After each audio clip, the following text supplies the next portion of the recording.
Bueno, ok, les decía que estamos en tiempos difíciles y por más que no querramos hablar de estos temas, en lo personal me es difícil porque amigos, familiares, hermanos en Cristo, parientes, ¿verdad? Han partido y muchos siguen partiendo y mientras más pasa el tiempo, más personas nos llega la noticia de que más personas, quizás con las cuales interactuamos, quizás con las cuales tuvimos algún trato o fueron nuestros hermanos en Cristo, siguen partiendo. No pasa una mala noticia cuando ya llegó otra mala noticia y otra más y otra más. Pensamos quizás que saliendo el año 2020 se acabarían o empezaría a dejar de suscitarse estas malas noticias, pero vemos que no es así. Y la parte que no entiendo de toda estas cosas que estamos viviendo es cómo el corazón de las personas se sigue endureciendo. Cómo a pesar de que estamos viendo que parten personas a las cuales conocimos, cercanas a nosotros, las personas, su corazón sigue duro y no quieren acercarse a Dios.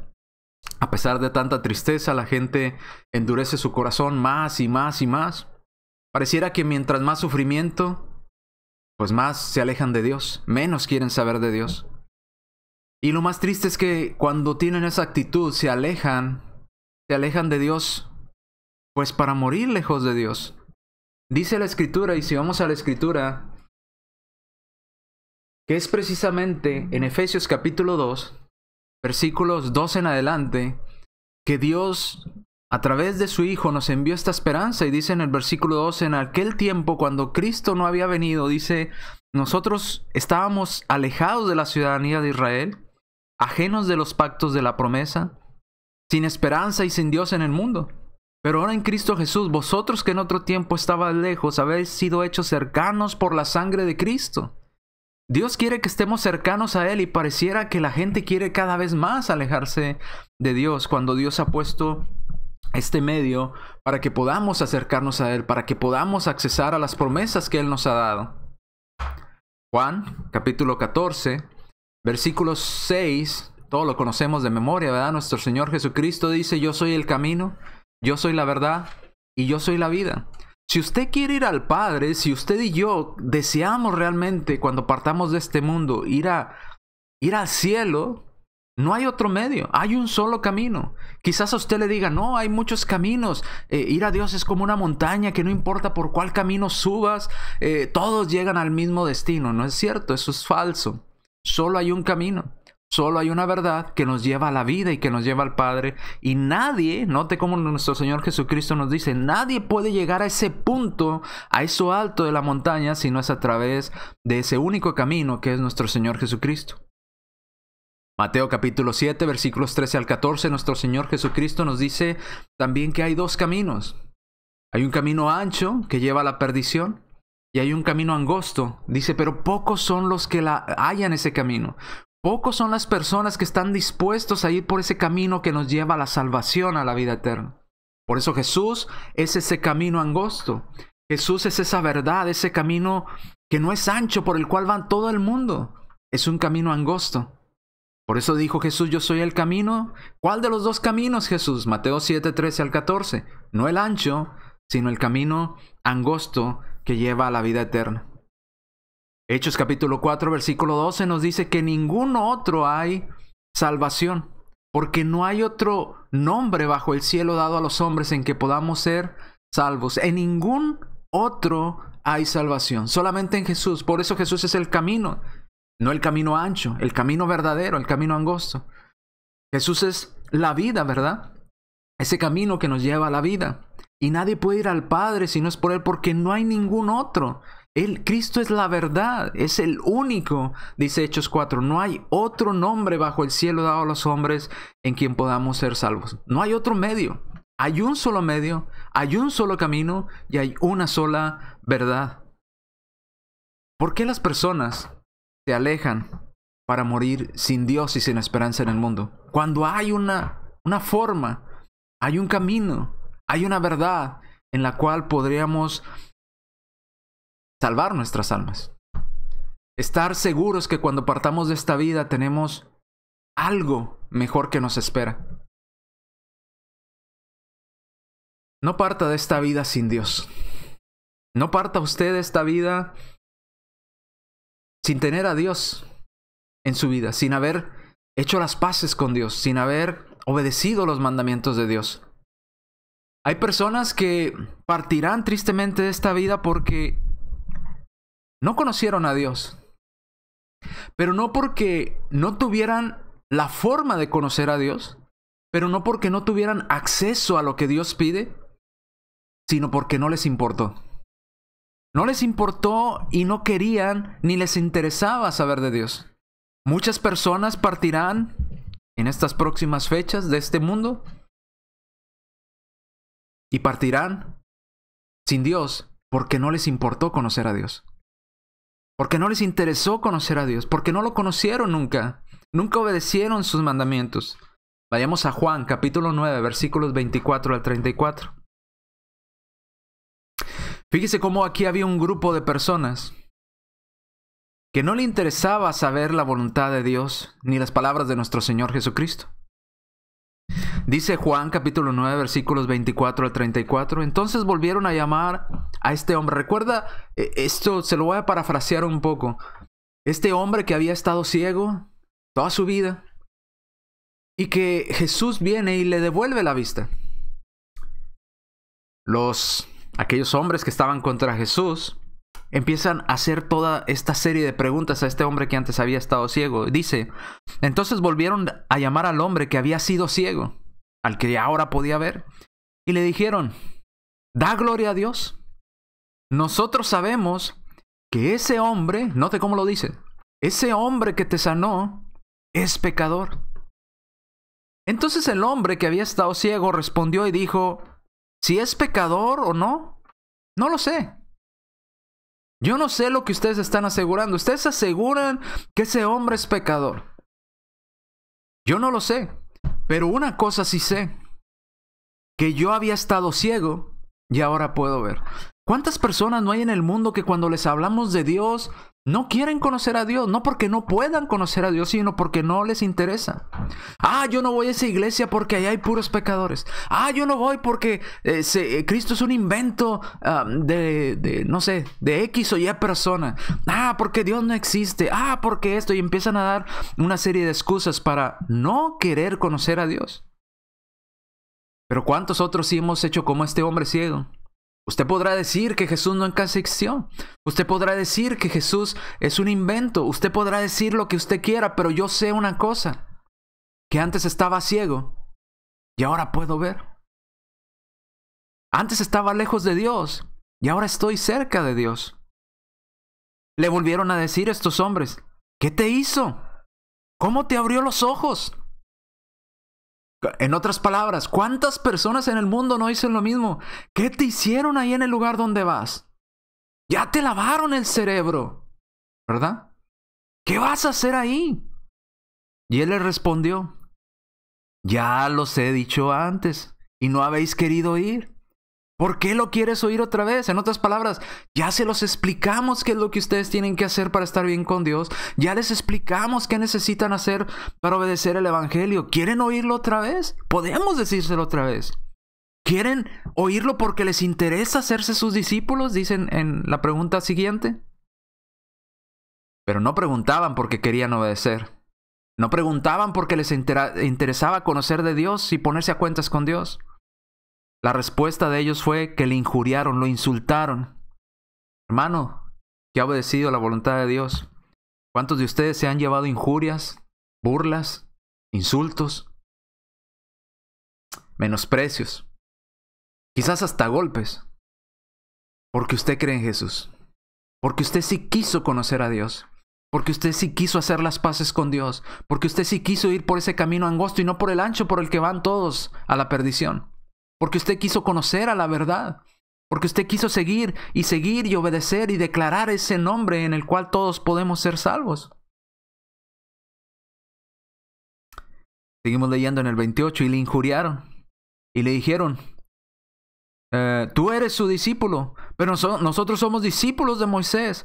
Nosotros sabemos que Dios ha hablado a Moisés. Pero respecto a ese, No sabemos de dónde sea, con desprecio, ¿eh? Ah, es que yo soy católico. Ah, es que yo soy ateo. Ah, es que yo soy esto, pero y ese que tú sigues, yo no sé quién sea. Respondió el hombre y le dijo, pues esto es lo maravilloso, fíjense. Increíble cómo Dios le da las palabras a este hombre ciego para derribar todos aquellos argumentos y ataques que hacían contra él. ¿Verdad? Le dice la primera cosa. Es que ese hombre es pecador, es que ese hombre... Pues yo no sé, pero lo único que sé es que antes era ciego y ahora puedo ver. Luego le dice, no, eso es mentira. Te han lavado el cerebro. No sabes nada. Nosotros sí sabemos lo que es realmente la verdad. A ti te tienen engañado. Y luego la respuesta de este hombre dice, pues eso es lo maravilloso. Que ustedes no sepan de dónde sea y que a mí me abrió los ojos. Ustedes no saben ni de dónde viene, pero a mí me abrió los ojos. Y sabemos que Dios no oye a los pecadores. Pero si alguno es temeroso de Dios y hace su voluntad, a ese oye. Desde el principio no se ha oído decir que alguno abriese los ojos de uno que nació ciego. Si éste no viniera de Dios, nada podría hacer. Y como no pudieron derribar las declaraciones de este hombre, le dijeron, tú naciste en pecado. El siguiente argumento de todas las personas cuando les decimos, acérquense, conozcan a Dios. Ah, pero ¿por qué? Pues si tú también eras malo, yo te conocí. Si tú eras una persona de esto, eras lo otro, eras aquello, eras hasta peor que yo. Tú naciste en pecado. ¿Y nos quieres enseñar a nosotros? ¿Me quieres decir a mí que me acerque a la iglesia cuando tú eras peor que yo? Es precisamente por eso. Porque yo estaba ciego y ahora puedo ver. Porque yo no sabía lo que hacía, pero ahora sé. Y quiero que tú también tengas esa esperanza de vida eterna. Y quiero que también tú te acerques a Dios para el día que tengas que partir de este mundo. No partas de este mundo sin haber conocido a Dios. Y no porque no tuvieras el acceso a conocerlo, sino porque no te importó. ¿Cuántos otros partirán de este mundo? No porque no conocieron a Dios, sino porque se acercaron a escuchar a Dios. Estuvieron ahí, se sentaron, invirtieron tiempo, estuvieron en la iglesia, escucharon lo que tenían que hacer para ser salvos una y otra vez, pero nunca se decidieron. Cuando les decían, es que tienes que oír porque la fe viene por el oír, yo estoy dispuesto a escuchar. ¿Verdad? Es que tienes que creer, porque es uno de los requisitos indispensables, el que creyera y fuere bautizado será salvo. Yo creo. Es que tienes que arrepentirte de tus pecados. Yo me arrepiento. Es que tienes que confesarlo como tu Señor y Salvador. Yo lo confieso. Es que tienes que bautizarte para el perdón de tus pecados. Hechos 2:38. No, ahí ya no quiero. ¿Sabe por qué ahí todos avientan la toalla y dicen, hasta ahí llegué, ya no más? Porque el bautismo es una prueba de lo que realmente está sucediendo dentro de ti. Es decir, estoy convencido de lo que estoy diciendo. Es un compromiso que hago. ¿Por qué las personas o muchos jóvenes hoy en día no quieren casarse? Dicen, mejor vamos a vivir juntos. Al fin es lo mismo. Bueno, si es lo mismo, ¿por qué no firmas? No, firmar no. ¿Por qué no? Porque saben que firmar conlleva un compromiso. Y no quiero ese compromiso. ¿Cuántas personas no están en la iglesia y han estado por años y años y años? Y muchos inclusive ya nos confundimos y hasta les llamamos hermanos. Y les decimos hermanos porque llegan temprano, están en las clases, aprenden, hacen todo lo que un cristiano haría, excepto que no se han bautizado. Y si mueren sin el bautismo, que es para el perdón de los pecados, de nada sirve todo lo demás. De nada sirve que hayan creído. De nada sirve todo el tiempo invertido. ¿Cuántos partirán de esta vida en este año o en los años venideros? Y estuvieron tan cerca y a la vez tan lejos de la salvación. Hechos capítulo 26, versículos 24 al 29. ¿Recuerda usted cuando sucede esto? Que Pablo está hablando ante estos gobernadores y hasta estos principales. Y lo mandan traer y empieza a declararles y a explicarles el evangelio y su conversión y todo lo que había sucedido. Y la respuesta de estos hombres dice, diciéndole estas cosas en su defensa, Festo a gran voz dijo, estás loco, Pablo. Las muchas letras te han vuelto loco. Mas él dijo, no estoy loco, excelentísimo Festo, sino que habla con palabras de verdad y de cordura. Pues el rey sabe estas cosas, delante de quien también hablo con toda confianza, porque no pienso que ignora nada de esto. ¿Cuántas personas hay que no ignoran el plan de salvación? ¿Cuántas personas hay que saben y conocen inclusive de memoria el plan de salvación? Han crecido en la iglesia. Saben las cosas que se tienen que hacer. No lo ignoran. Pues no se ha hecho esto en algún rincón. Ahora viene la pregunta. ¿Crees, oh rey Agripa, a los profetas? Yo sé que tú crees. Mi amigo que no ha obedecido el evangelio, que se reúne con nosotros, que estudia con nosotros, que está ahí sentado en la iglesia con nosotros cuando nos congregamos, que aprende junto con nosotros. ¿Sabe esto? Yo sé que usted lo sabe. ¿Por qué no lo obedece?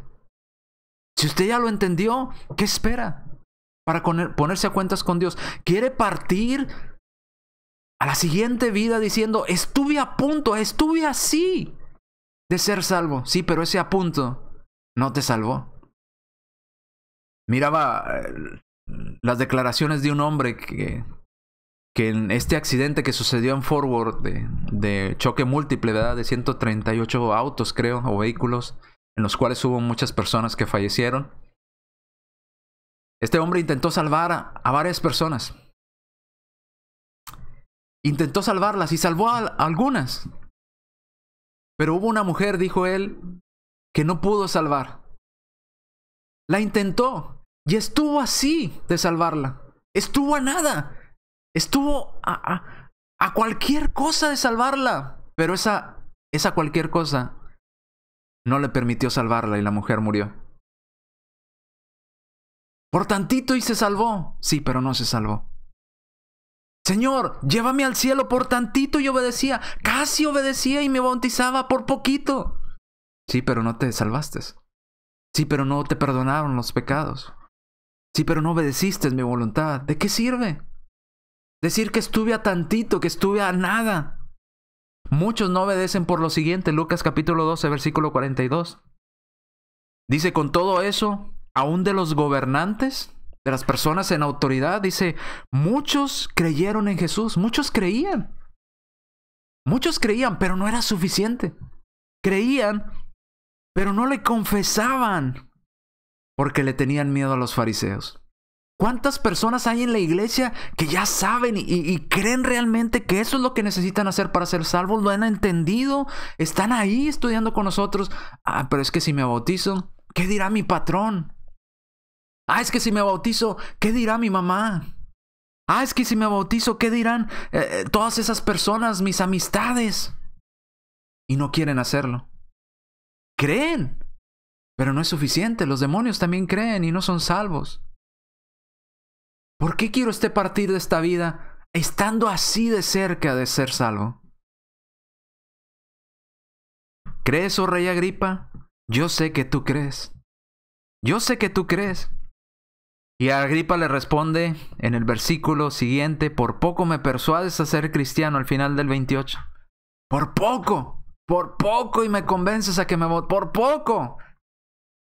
Responde Pablo, quisiera Dios que por poco, por mucho, no solamente tú, sino también todos los que hoy me oyen fuesen hechos tal cual yo soy, que fueran hechos cristianos, pero que no estuvieran encadenados como lo estoy yo.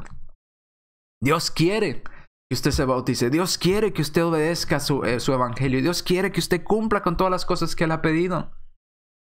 No diga por poco lo hago, el por poco lo va a dejar lejos de Dios. No solamente partirán de este mundo personas que no conocieron a Dios, sino porque no hayan querido, no porque no hayan tenido el acceso, sino porque no quisieron. No solamente estarán partiendo de esta vida personas y seguirán partiendo personas que estuvieron así de cerca de ser salvos y nunca obedecieron. Sino lo más triste de todo, lo que a veces hasta nos dan ganas de llorar, y lo digo en lo personal, es estas personas que obedecieron, se bautizaron, y se fueron. No quisiera yo estar en sus zapatos en el día del juicio final. Y de verdad nos duele y de verdad nos sentimos tristes por ello. Personas que una vez estuvieron en la salvación, estuvieron en la iglesia, estuvieron en ese camino angosto y en un momento decidieron, ya no quiero estar en este camino angosto, voy a hacer como todos hacen, voy a actuar como todos actúan, voy a volver a maldecir, voy a volver a la embriaguez, voy a volver al robo, voy a volver a la mentira, voy a volver a la fornicación, voy a volver al adulterio. Y se fueron. Hermanos, la Biblia no habla bonito de ellos. Cuando, dice la Escritura, cuando un pecador se arrepiente, hay gozo en el cielo. Por uno, por un pecador que se arrepiente. No necesita haber 100 para que haya gozo en el cielo. Con uno que se arrepiente hay gran gozo en el cielo. Porque un alma más ha sido salvada. Porque un alma más inicia en el camino hacia la salvación. Regresa a Dios. Pero, ¿qué de aquellos que se alejan?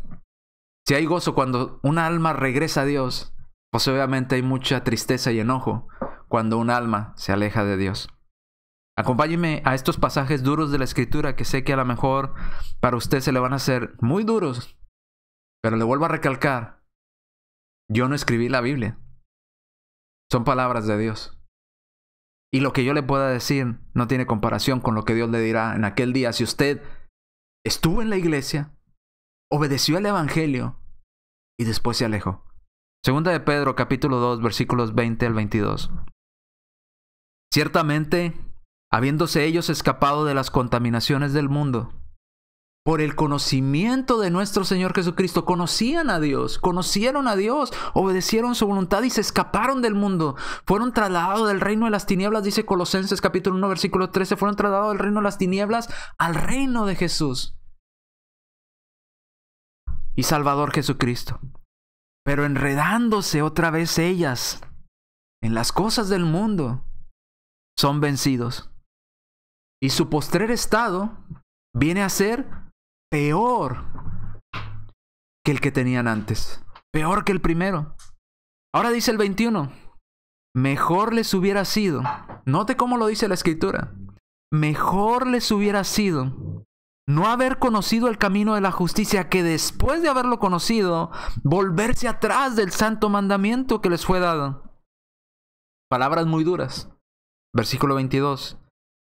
Lo que les ha pasado a ellos es lo que se dice allá en Proverbios. El perro vuelve a su vómito y la puerca lavada a revolcarse en el cielo. El perro vuelve a su vómito. Aquella persona que ya había sido limpia vuelve a ensuciarse. Aquella persona que ya había estado pulcra, la sangre de Cristo lo había limpiado, lo había preparado para entrar en el cielo y gozar de las bendiciones de Dios eternamente. Ahora se ha ensuciado. Ahora está peor que como estaba antes. Está sucio, está lleno de cosas asquerosas como es el vómito, como es el cieno. Hermanos, la palabra habla duro en cuanto a estas personas que partirán de esta vida y piensan que van a llegar en aquel tiempo ante el Señor y decir: Señor, yo un día fui cristiano. Señor, pero es que un día yo me bauticé. Señor, pero es que un día. Sí, un día.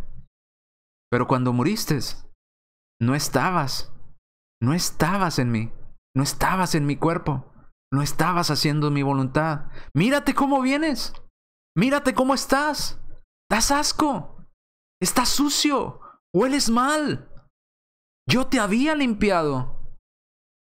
No eres digno de entrar a mis bodas. ¿Recuerda aquel pasaje de las bodas del Cordero? Donde todos están vestidos de boda, pero había un hombre que se quiso meter a la boda. Que se quiso infiltrar, pero no estaba vestido de boda. Estaba maloliente. Estaba mal vestido. Y rápidamente el Señor lo identificó y dijo: echarle en las tinieblas de afuera. Ahí será el lloro y el crujir de dientes. Hebreos capítulo 10, versículos 28 al 31. Pero ¿por qué es tan duro el Señor con estas personas que una vez obedecieron y después se alejan y murieron lejos de Dios? ¿Por qué Dios es tan duro con ellos? Porque se están burlando de Dios. Porque se están burlando del sacrificio y de la muerte de su Hijo Jesucristo. La están pisoteando. Por eso las palabras del Señor son tan duras para esas personas que fueron cristianos y ahora ya no lo son. Hebreos capítulo 10, versículos 28 al 31. Y usted dirá, ¿es que no debería ser tan duro? Póngalo en plano humano. ¿Le gustaría a usted que se estuvieran burlando de su familiar? En especial aquella persona por la cual su familiar perdió la vida al tratar de salvarlo del accidente. Murió su familiar y él vivió. Fue a causa del esfuerzo de su familiar que esta persona está ahora con vida. Pero ahora se burla de ese esfuerzo y de la pérdida de vida de su familiar. ¿Usted estaría contento?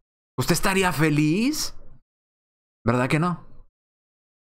¿Cómo pensamos que Dios va a estar feliz cuando nos burlamos de lo que Cristo hizo por usted y por mí? Cuando pisoteamos su sangre. Dice Hebreos capítulo 10, versículos 28 al 31. Si el que viola la ley de Moisés por el testimonio de 2 o 3 testigos muere irremisiblemente, no hay opción. Lo que le espera es la muerte por violar la ley de Moisés. Dice el 29. ¿Cuánto mayor castigo? ¿Habrá un castigo mayor que la muerte? Dice Dios que sí. ¿Cuánto mayor castigo pensás que merecerá? ¿Quién, Señor? El que pisoteare. El que pisoteare al Hijo de Dios. Y tuviere por inmunda la sangre del pacto en la cual fue santificado. Fuiste limpio en la sangre de Cristo. Fuiste limpio por medio de ese sacrificio de Cristo, por la muerte de Cristo, por el derramamiento de su sangre. Fue por ese acto que usted y yo tenemos esperanza de vida eterna, y al alejarnos, lo estamos pisoteando. Al alejarnos, nos estamos burlando de Cristo, de su Hijo. E hiciera afrenta al Espíritu de gracia. Pues conocemos al que dijo, mía es la venganza, yo daré el pago, dice el Señor, y otra vez el Señor juzgará a su pueblo. Horrenda cosa es caer en manos del Dios vivo. ¿Cuántas personas partirán de esta vida sin Dios? Y partirán, número 1, porque no lo conocieron. Y no porque no pudieron, sino porque no les importó conocer a Dios. ¿Cuántas personas partirán de esta vida sin Dios? Porque estuvieron tan cerca, por poco y obedecían a Dios, pero no lo hicieron. Y morirán y tendrán el mismo destino que aquellos que nunca se pararon en una iglesia. Porque dice ya en Tesalonicenses, 2 Tesalonicenses capítulo 1, versículos del 7 en adelante, ¿verdad? Que todos aquellos que sufrirán pena de eterna perdición, excluido de la presencia del Señor, son los que no conocieron a Dios, ni obedecieron el Evangelio. Si usted no quiso conocer a Dios, usted tiene eterna perdición. Si usted no obedeció el Evangelio, usted tiene pena de eterna perdición. Pero si usted lo conoció y luego se alejó, horrenda cosa es caer en manos del Dios vivo. De verdad quisiera que todos nuestros amigos que no han obedecido y aquellos hermanos que se han alejado de la iglesia reconsideraran estas palabras. Si son hermanos de la iglesia, estas palabras que usted creyó en algún tiempo, que usted sabía y sabe que son verdad, que usted sabe que un día partiremos, ¿por qué no se reconcilia con Dios? Amigo, usted que ha escuchado estas palabras y nunca ha obedecido el Evangelio, ¿por qué no lo obedece? Le voy a decir igual que Pablo le dijo a Agripa, yo sé que tú crees, yo sé que tú sabes, ¿por qué no obedeces? Primera de Pedro capítulo 4 versículo 17 dice, porque es tiempo que el juicio comience por la casa de Dios. Y si primero comienza por nosotros, ¿cuál será el fin de aquellos que no obedecen el Evangelio de Dios? Si el juicio de Dios va a comenzar por los que estamos en la iglesia, por los que estamos obedeciendo, ¿qué esperanzas hay para los que nunca obedecieron el Evangelio? ¿Qué esperanzas hay para los que no le interesó? Hermanos, amigos, hermanos, si usted está lejos de Dios, reconcíliese con Dios. De verdad, se lo decimos en amor, porque deseamos lo mejor para usted. Y si usted no ha obedecido el Evangelio, igual se lo decimos en amor. No desperdicie un momento más. Usted puede obedecer el Evangelio. ¿Qué tiene que hacer? Tiene que oír. Romanos 10:17, porque la fe viene por el oír y el oír la palabra de Dios. Quizá usted ya lo está haciendo en este momento. Ahora tiene que creer en eso que está oyendo. Marcos 16:15-16.